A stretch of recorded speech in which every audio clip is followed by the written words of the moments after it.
Hey everyone, we want to welcome you to our LinkedIn Live event today.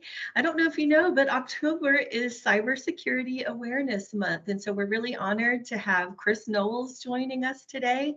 He's the president of Beyond Computer Solutions, and he has a lot of wisdom and experience to share with us today. Just a heads up that this session is being recorded. This recording is the exclusive property of Real Estate Closing Path. All video files and commentary shared during this session belong to RECP and may be used in future trainings or marketing promotions. Our intention is to represent you in the very best light. And just a little bit about who we are in case you're new here and have not heard of Real Estate Closing Path. We are the third branch in a suite of companies owned by a woman named Marianne Harris. She's been in the real estate industry for over 20 years, and she began with Positively Balanced, which is a third-party escrow account reconciliation service. She also started Positively Closed, which provides remote closing support solutions. If an attorney's firm has particularly high volume, or maybe you've got someone out on maternity leave, or maybe you want to outsource that post-closing side of the process, PC is available. And then Real Estate Closing Path was founded about 2 years ago, and we handle training in all aspects of the closing process. And occasionally when we can, we'll help with job placement if someone's new to the industry. Currently, we've been focusing on some advanced training workshops, and I'll be sharing a little bit about that in just a moment. And you see some links there in the chat box if you're, again, interested in learning more about any of these organizations. You can see that there. Also, just a heads up that you can follow us on all the different social media platforms. Of course, we're on LinkedIn, but also Facebook, TikTok, Instagram, YouTube. We encourage you to follow us on all the different channels so you can see what's new and what's coming next for RECP. Again, I mentioned that we handle education in all the different aspects of the closing process, and you can see some of our workshops here listed on the screen. We teach most of these workshops monthly, and we can also provide a lunch and learn experience for your office. So again, reach out if you're interested in that. And I'd like to go ahead and introduce Chris Noles. If you're not familiar with him and his company, you're in for a treat today. He's been a guest speaker for us several times, and he has always been one of the favorites. Students always comment that they have always enjoyed his presentation. So Chris is an experienced virtual CIO and technology consultant to professionals and business owners. Chris has over 25 years of information technology experience and over 23 years of experience as a business owner, providing managed IT services. Chris began his career in the 1990s, providing specialized IT services for law firms and business owners. And many of those same law firms and business owners continue to work with his team of experts today. Chris is a trusted advisor who has provided IT services, compliance, and security solutions to politicians, attorneys, doctors, and executives for organizations of all sizes. Chris and his firm Beyond Computer Solutions have over 20 years of experience keeping businesses running so that business owners can focus on running their business. His team has also played a significant role responding to and remediating high-profile cybersecurity breaches. So looking forward to hearing about some of those stories. Chris has been featured in multiple articles providing cybersecurity expert advice to medical and legal professionals who are concerned about protecting their reputation. Chris's firm has been recognized as one of the top 501 MSPs worldwide. So again, we just want to welcome you, Chris. We're really thrilled to have you here today. Well, thank you so much, Janice, for that warm introduction, and it's a pleasure to be here. Thank you for taking time out of your day to hear me out. Yeah, great. All right, well, let's dive in. I'm just gonna pause this so we can just focus on you and your input. Let's see. Well, I thought I was going to pause it, but now I may not be able to. Okay, we'll just keep going here.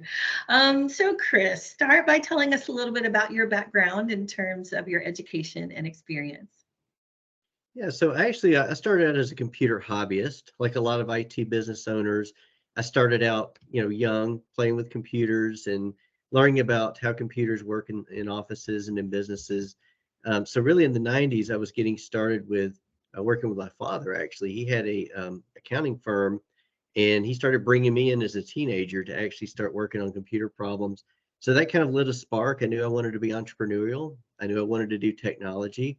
And I kind of stumbled upon by accident a niche in the real estate law and title industry. I started working with a couple of clients and found out what their needs were. Back then, it was all about setting up servers, computers, networks, and still to this day, that's mostly true. People still need infrastructure, but it started out being a relationship where these business owners just needed somebody to come in and set things up, and they would call when things break.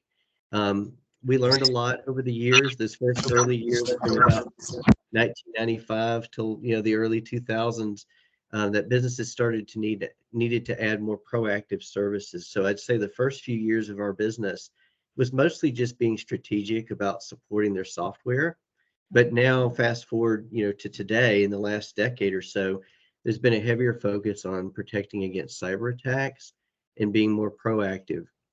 And so that's who we are today. We're a company that provides a full service solution. There's a lot that went on in that journey, and I'm happy to talk more about in our next question. Yeah, I'm really fascinated because, there's now an industry today of cybersecurity that would not have existed, back when might have been, pursuing college or, other career opportunities. So how did you really transition and into cybersecurity? Yeah, that's a great question because again, I started out just wanting to help people with computer problems. I had no idea, 20, 25 years ago that we were going to be so busy with cyber attacks and things like that. Right. And what ended up happening, there was a pivotal moment right around 2016 where I was, just working with my team, providing the services that we provide. And I got a phone call from a friend one day. And he says, "Hey, we've got a company here in Atlanta." Now he was actually in the Louisiana area, Mhm. but he said, "We have a company in Atlanta that has been cyber attacked, or has gone through a cyber attack. It's something called cryptojacking." And Okay. he was an information security expert, but he didn't do, traditional IT support, or, they didn't rebuild infrastructure after a cyber attack. So he needed some boots on the ground, as we call it, in Atlanta to help out. And at first, my response was, wow, we've dealt with computer viruses over the years, but how in the world are we going to do a cyber incident response? We've never done this before. Well, he told me, as long as we followed his instructions and we were responsive and did what he said, we would be successful. And wow, that was wild. That very first one we ever did, it was one of the biggest ones, and we had a lot of fun doing it. And we found out really from that point on, we needed to take cybersecurity more seriously. A lot of our competitors during that time around 2016, they weren't offering anything to protect against this sort of attack.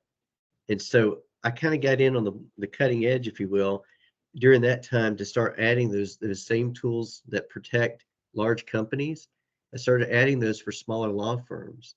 And so I'm really thankful that we were able to get in early and stop our clients from getting those kind of attacks. That is great. So it sounds like kind of right place, right time, right Yeah. opportunity. And I know things just are rapidly changing. Can you tell me a little bit more about what services your company provides? Absolutely. So we still provide all that traditional support that I was mentioning earlier, but on top of that, we're providing another division of IT, which is cybersecurity. So we've got the traditional updating computers, installing servers, cloud services, backups. We do all of that like a lot of traditional IT companies. But one thing that I think differentiates us between a lot of competitors is the fact that, first of all, we know the industry really well, the real estate law and title industry. Right. We understand your vulnerability for wiring fraud. And so we have additional security and tools specifically catering to those needs to protect you. And so you could say that we have a maintenance department and a security department, and you can get all of that from one-stop shop, and that's Oh, Beyond Computer that's Solutions. good. All right, so a broad perspective, a broad range of different services that you offer. Can you speak a little bit to why real estate is a target? Yeah, so there's a few reasons why real estate law and title and anybody in the real estate transaction is targeted. One is the amount of funds are quite large. I mean, everybody knows the price of houses today are Right. higher than they've been in years. And also, unfortunately, a lot of smaller businesses, not just title companies, but realtors, real estate companies, they don't always have the best practices in place for cybersecurity. And so while a small business owner or realtor may think, I'm a small person or a small company, why would they come after me? The cyber attackers or threat actors know that you don't have the security that a larger company does. So you're an easier target. And so I say it's easy target, high visibility. There's a lot of money that gets wired. So that's exactly why they target the Yeah, industry so much. that's good. Good to know. Can you speak to a little bit about how the need for cybersecurity training has evolved over the years? You were talking a little bit about some of your experience in 2016. Like, how have things even changed in the last 5 or 10 years? Well, things have changed quite a bit and they continue to change. I want to start by saying there is an urgency, especially right now, to get trained. Mhm. I'm thankful for everyone who's taken time out today during Cybersecurity Awareness Month to be part of this webinar. And if there's anything I want you to take away from this is please, please, please make sure that you train your staff. We as technologists have all these amazing tools, right? And the industry, my industry, spends billions of dollars in research and development every year, and so do consumers buying these tools. But we still have a problem, and you scratch your head and wonder why, if we have all these tools and we're throwing all this money at technology, why do we still have cyber attacks? The reason why is because users are still not trained on how to recognize the threats. Right. Hackers are not necessarily hacking their way in. Users are letting them in because they're tricked by clicking on links and phishing emails Yeah. and browsing to sites they shouldn't. And so then you might say, well, why can't we stop them from, getting attacked if they click the links? We can, but at the same time, there's always things out there that are more advanced than the tools that we have. Mhm. So just like an alarm system in your home, if somebody really wants to get in, you got to make sure that you have all these things in place, but also be aware of your surroundings. And so, bottom line is, there is some training out there. We have a free training program. I know that you all have been through it at Real Estate Closing Path and continue to use it. I think it's a wonderful way just to show people how to recognize a phishing email and just some computer best practices. Um, and that training, by the way, continues to evolve. So we update that training at Yes. least once a year. So if you took it in the last year or two, take it again. And one other takeaway for those business owners out there, if you take the training, a lot of times your cyber insurance provider will ask you, do you have training available or have you taken the training? If you say yes, you can get a discount. So a lot of our clients enjoy getting a discount on their insurance just by saying that they've gone through the training. Oh, that's good to know. Good to know. You mentioned a little bit about phishing emails. Can you speak to what someone should watch for? How do you know when something might be, um, a phishing scam? Good question, because years ago you used to be able to kind of tell because of misspelled words, Right. that somebody is trying to trick you, right? They would pretend to be somebody or a company, and they'd have the logo kind of looking funny or the words misspelled. Unfortunately, in the last couple of years, the cyber attackers or threat actors, as we call them, they've gotten a lot better at English and grammar, and they're not making as many mistakes. In Right. fact, they're even able to change the email address that sometimes has a misspelled word. They can Uh, change it to where it looks exactly like an email address from somebody that you know and trust. So I will say, Janice, that there is a way that if you just look at the email carefully and just really think about, would that person normally send something like that through an email? Or if you're not sure, call and verify it. Those are the things we're having to teach people nowadays. We used to tell people to watch for those grammar errors. Now we're telling people, question whether or not the person who sent that email, if they're asking you to do something urgently, or if they're asking you to do something that they wouldn't normally ask you to do through an email, just pick up the phone and call. Right. And of course, the better answer is if you have some of our tools, they will actually help you recognize a phish. Gotcha. So I think you need some technology to help with that as well. That's a great reminder. If something's urgent, they kind of make you panic and you act fast. They want you to act fast before you really have time to think and process what's really being asked for. So that's a great tip, great reminder. Yeah. So a minute ago, you mentioned the term threat actor. Can you explain what that is? Yeah, so threat actor is kind of a new term that I've seen pop up over the last couple of years. In all of my career, we always call the bad guys hackers. Yeah. I don't know when that changed or Yeah. why, but the true Webster definition of threat actor is basically it's an individual or group or crime organization that intentionally will cause harm to digital systems or devices. Mm. So it's just a fancy way of saying hacker. It's someone who's trying to get in and do damage or take money or exploit you in some way. Gotcha. Speaking of money, like how often do people actually get any money back that might have been stolen? Is it ever possible to really recover a loss? Really, I would not count on that. I don't know of any recorded, paybacks. In fact, the best Mm. cases that I've usually seen, if a person who's been attacked has not been able to restore successfully from a backup, and they have to pay the ransom, the best outcome they can hope for is that maybe that ransom can be negotiated down from say $1 million in Bitcoin to about half a million, Wow. and that maybe they get a discount on paying for that, and then hope that the threat actor or the cybercrime group will actually give you the code to unlock all your files Wow. again. So I never see money getting refunded. And part of the reason is because these criminals, most of them are overseas, and our nation Mm. state governments don't allow, like the FBI or the Secret Service to go over and prosecute, find, and get that organization to refund the money. I will say in the last year or two, a couple of organizations were successfully shut down by our government, Mm. but nobody got their money back. Oh, Um, yeah. but thankfully, they shut down the organization. Yeah. You mentioned Bitcoin. Is that what they want? Is that the preferred, currency? Yeah, usually it's Bitcoin. I mean, there may be some other cryptocurrencies that they want, but Interesting. um, but let me go on to say that that's not the only thing they want. Yeah. If they're trying to attack, say, a medical practice, what's really valuable to them is the data that's on Yeah. that customer server or their portal or whatever it is that they've exploited, because then they can go after each one of the patients or clients and try to extort them out of money as well. And they can also sell some of the information that they've harvested Right.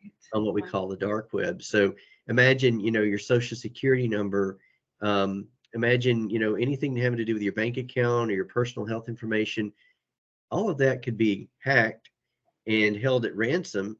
The business may pay to get their data back, right? But unfortunately, that information could still be sold on the dark web, and paying the threat actor does not necessarily make them honest. It's not going to keep them from selling your information or your client's information. Wow. So Yeah. it's a really nasty thing. And the biggest thing that I get concerned about with clients who get attacked is not only the financial loss, but the loss of their reputation. So Ooh, yeah. imagine if you're practicing law or you're a medical professional, and your patients or clients found out that you got hacked and that you were, I guess, the patient zero, if you will, causing all their information to be leaked. You think they're ever going to want to do business with you again? They're going to go Maybe somewhere not. else. Right. That has that security. That's good. Good insight. So can you maybe tell us what's been the worst experience that you've witnessed or been a part of where someone really lost their business or reputation with a cyber hack? So, every incident that I've been involved in has been bad at first, especially. Sure. Yeah. I will say, just as a blanket statement, the good news and all the incident response work that I've been involved in, the customers stayed in business. And statistically, 60% of businesses or more will actually go out of business within 6 months after suffering a major breach or ransomware attack. So I can say at least there's been a positive outcome, but it's been expensive. Um, I'd say that probably one of the best stories would be the very first incident I was involved in. I feel like it was a huge success. because that was 5,000 people worldwide that were impacted. Wow. This was multiple servers, multiple people working in different countries. All their servers got held at ransom. And actually what the threat actors did was turn those servers and computers into what they call crypto miners. So literally, instead of the computers doing things for good, they were just turning into money machines, printing money for cyber criminals. So the cyber criminals are getting rich by the hour, while this company, this nonprofit, is losing thousands of dollars per hour. And the good news is we were able to negotiate with the threat actors. Yeah. It was expensive for them, but the good news is we got the data back and we were able to get everything up and running. And now to this day, they're still doing a lot of good, especially in the Middle East. Um, I can share the name of this organization. It was Care USA. They have a global organization, but they're doing a lot of humanitarian relief in the Middle East. And we're just really proud to be part of something like that, because that could have hurt a lot of people if they didn't Yeah. exist today. Yeah. Sounds like y'all really made a difference. So would that be their best example? Do you have any other examples you'd want to share? I would say in the real estate law and title space, I can't mention any names, but Yeah. fortunately, I'd say unfortunately first, ransoms had to Okay. be paid. They weren't our clients. They had an IT department. They all thought they had good backups. They all thought they were doing everything right, but they didn't have the cybersecurity covered. And so that resulted in them getting ransomed, their backups getting encrypted. So what do we have to do usually in those cases? And what we've done in the last couple of years, we go into those organizations, we negotiate the ransoms down. I don't recommend paying the ransom. In fact, our government really frowns on that. Hmm. But thankfully, the times that the organizations have had to do that, because that's the only choice they had, they paid it, they get the data back, and we were thankful to be part of that success in running what we call decryptors to restore their data successfully. Now that takes time, takes several Right. weeks usually to get through that. Sure. But I'm really glad that our community has been able to recover from those attacks. So when you talk about a ransom, what kind of money are you really looking at potentially? The ones that I've worked have been anywhere from about $1 to $3 million that have been Wow. asked, but Very that number significant. continues to climb. It Yeah. continues to climb. And here's the scary thing. A lot of times the threat actor is actually in your system for a period of time, anywhere from 1 to 6 months before they strike. And let me tell you why. They're trying to figure out who's who in the transactions that you're doing, but they're also trying to figure out about how much your business is worth. Mhm. And what they do when they strike is they figure out you can afford a certain amount of money, and they know just how much to charge you to not shut you down, but make sure that they're going to get paid something. So Wow. let's say you're $1 million a year company. They know they could probably extort you for about 300,000 or $400,000. Or if you're a $10 million company, maybe they can get you for 2 or 3 million. Or more. So it's crazy how they can customize the ransoms. Agreed. So they're very patient with their evil intent. Wow. Absolutely. Um, could you also speak to cybersecurity insurance, which is obviously also kind of a new thing? Is that required for law firms, or do you think it should be required? That's a good question. I would like to see it become a requirement, but currently there is no requirement for that. But one thing I want to clear the air about really quickly is that they do not cover wiring fraud, where one of your employees, say for example, gets tricked into wiring money somewhere else. That's not covered. And so a lot of times, a real estate attorney will tell me, well, Chris, why should I get the coverage, right? Like if anything happens, it's probably going to be somebody who wires money to the wrong person and they won't cover me. Well, there's a few things I want to mention to that real quick. Number one, wiring fraud is not your only concern. There's other things that can happen where a threat actor can get into your email system, encrypt files, lock you out of your email. So I think cyber insurance is still really useful. But more importantly is we need to take wiring instructions out of email so that wiring fraud stops happening. And the best way I know to do that is to use special products and portals that allow you to wire money securely. So I'm going to give a quick plug to Okay, Certified. They've good. been a preferred partner of ours. A lot of our clients use them. And what's great is they guarantee that if you do get any sort of fraudulent, wires, that they will actually cover it up to, I think, up to $1 million. Don't quote me on that. But imagine that you've got a program that takes everything out of email and allows you to have confidence to wire money securely. And then you've also got the cyber insurance to cover all your computer systems.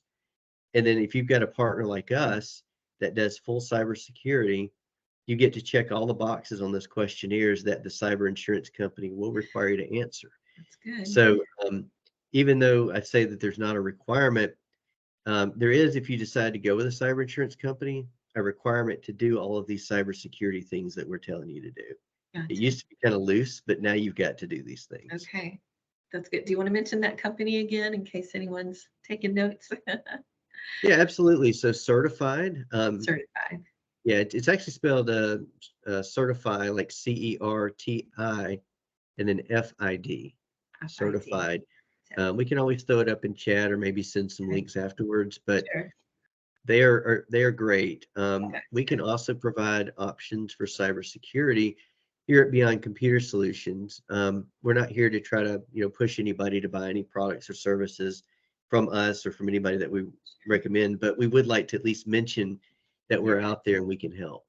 Yes, great. Do you have any other tips for real estate firms or individuals on how they can manage this cybersecurity threat? Yeah, definitely. So number one, I say it again, please train your staff. I'm happy to register anyone for our free training if they're interested in taking it. At the end of the videos that you watch, which by the way, I think are very informative and entertaining, you can take a quiz and print a certificate of successful completion. If you're an employee, show it to your boss. If you're a business owner, show it to your cyber insurance provider. Everybody wins when they do security. They're like human firewalls, and we need you to be trained to make our jobs easier. The second tip I'd like to give is use a product. If you're wiring money, use a product like Certified. There are others out there, but please use something like that, because the biggest threat that we see with real estate attorneys in particular is that wiring instructions get sent via email, they get intercepted, the home buyer wires money to the wrong person at the last minute because they're tricked. They can't get their money back, so they could potentially lose their life savings. And as we all know, for an American, one of the biggest purchases you'll ever make is a home. And so you don't want people to fall into wiring fraud. So make sure you've got a tool outside of email. And lastly, I would say partner with somebody like us. If it's not us, find somebody who does managed detection and response cybersecurity. A lot of companies, like IT companies, will tell you, yeah, we got the best tool, and we've got the best antivirus. What you're looking for in a good IT partner is someone who provides not only the tools, but the people who are watching your network and monitoring everything. We have a cybersecurity operations center that literally is watching everything 24/7 and not relying just on the tools. So they're making adjustments to the tools, they're giving reports every month, and they're exposing anything that might be a vulnerability or potential breach. So again, those three things are, training, making sure that you protect your money wires, and making sure you have the right IT partner that can protect you from cyber attacks. Right. And does your organization just work in Georgia, or are you nationwide? We are actually nationwide. For our clients that are ever concerned about needing some on-site support or services, we have a great network in all 50 states for local IT professionals who can be our hands and eyes when we need them to be. Say somebody's internet is down or computer needs to be unboxed and set up. Not a problem, because most of what we do, 80 to 90% of what we do, is all remote. So we can work from anywhere, really. Gotcha. Good to know. Can you speak a little bit to the future of cybersecurity and AI, and what do you see on the horizon? Yeah, so it's a little bit scary what's possible out there. There's a lot of theories about what's coming up with AI, but we're kind of in this arms race right now where the good guys are trying to write AI-based threat detection that will automatically detect, anything that looks malicious without knowing what it is. Yeah. But so are the threat actors in the same way creating things used for evil, things that you can literally, there's a website on the dark web that you can sign into, literally tell this questionnaire what you want to do to an organization, and AI will write the software for you and charge you for it like it's just a product you download, and you can become a threat actor or a hacker overnight without any technical skills. Wow. So it's really scary times, and AI is making that possible for this to spread exponentially. Um, the other thing we're concerned about is what we call vishing. You know, we talk a lot about phishing emails, but now Right. people can record your voice and impersonate your voice, That's right. pretend to be people. And so imagine you get a phone call now instead of an email, and somebody saying, "Hey, I need you to go buy a bunch of gift certificates and wire them to me right away." Um, the last thing is the deep fake videos you may have heard of. I could foresee in the next couple of years court cases where someone was literally on the stand saying, "I never was in that video, even though that looked like me." Um, it's really dangerous times, you know, and it's going to be really hard to separate truth from fiction. Mm. But we've got to stay positive and just do what we can and stay trained.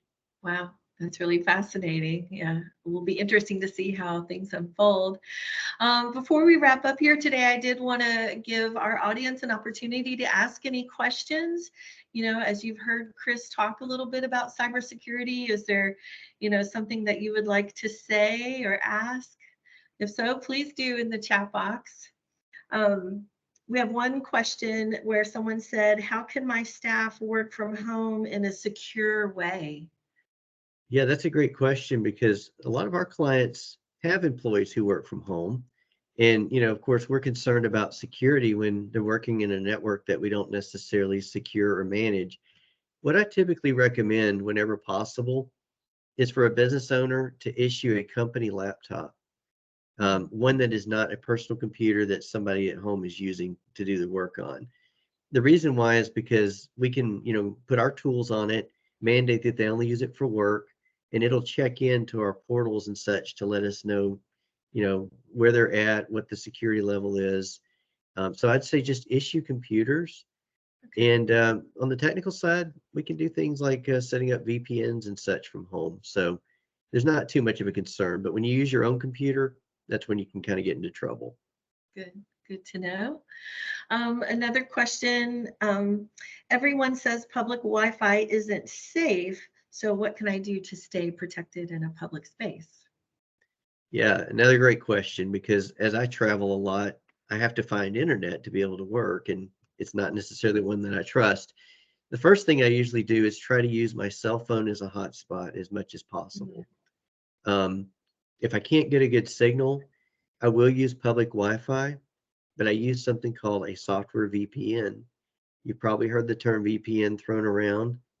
Um, all it is a what they call a virtual private network, and you can download some software. It's very inexpensive, and what it will do is take that public Wi-Fi connection and allow you to connect to a secure server before you connect to the public internet, so that everything that you're doing is encrypted. And so that I like that because that kind of allows you to be on a public Wi-Fi network without anyone else being able to see or sniff out what you're doing in it, like at a coffee shop or someplace like Okay, that. good. Good to know. Another tip that I've heard you share before that I feel like I'll share with the group is the need to like change your passwords frequently. Do you want to speak to passwords and the best way to manage those? Yeah, so passwords are always a challenge, right? Because we always want to take that same word and just add a number behind it. We get frustrated that we have to do it every 30 or 60 days, and sometimes we just don't do it. There are some products out there that will allow you to manage your passwords and not even have to know what the passwords are because it saves them in a database. So, like when you go to a particular website like Gmail, you click a button, you log in with one master password that you know about, and it will automatically populate your password for Gmail or whatever bank account you're trying to log into, and it will automatically rotate your password or change it and set it to something that's, you know, very secure every so many days, and you don't have to memorize what that password is. Now, some of you may have heard of the LastPass breach. I want to clear the air on that one. Okay. Um, there are a lot of great companies that provide password management. LastPass, they had a little snafu with that. They have since fixed that problem. They can be trusted at this point. But Okay. if you just want an alternative, we use a product called Bitwarden. It's Okay. Bitwarden, Uh, Bitwarden. It's free for individual users. It's fantastic. And to my knowledge, they've never had any problems. and everything's encrypted there. So that's the way I keep my sanity with trying to keep up with thousands of passwords that I have accounts Right. for. Who knew we'd have to have so many? I Yeah. know. Chris, so if someone wanted to get in touch with you about your services, what's the best way they can reach you? The best way to reach out is you can go to our website at beyondcs.com. You can also, if you want me to throw it up in chat, I can. I've got a direct line. I've got an email address I can provide for Okay. social media, especially on LinkedIn. Um, Okay. and again, I'm happy to provide any sort of assessment and a free consultation just to kind of review any business owner, where they are today. We can run a report and just kind of show you how you can level up your security. A little diagnostic assessment. That sounds great. Exactly. Any other last minute question here with Chris? If not, Chris, I really just want to thank you for your time. As always, so informative. I learned something new every time I listen to you, and just thank you for sharing your expertise today. My pleasure. Thank you, everybody, for your time. And I'll continue to share posts on LinkedIn throughout the month for cybersecurity awareness. So just stay tuned for more great content. That would be great. Thank you. All Just a right. reminder to our audience that you can follow us on the different social media platforms. Again, we offer various training workshops for you or your firm. And next month, we'll be featuring Jennifer Connor. She's a realtor and also has served as a pre-closer. And we look forward to hearing her insights and wisdom in November. So we hope you'll join us then. That's all for now. Thank you for being here. Take care, everyone. Bye-bye. Thank you.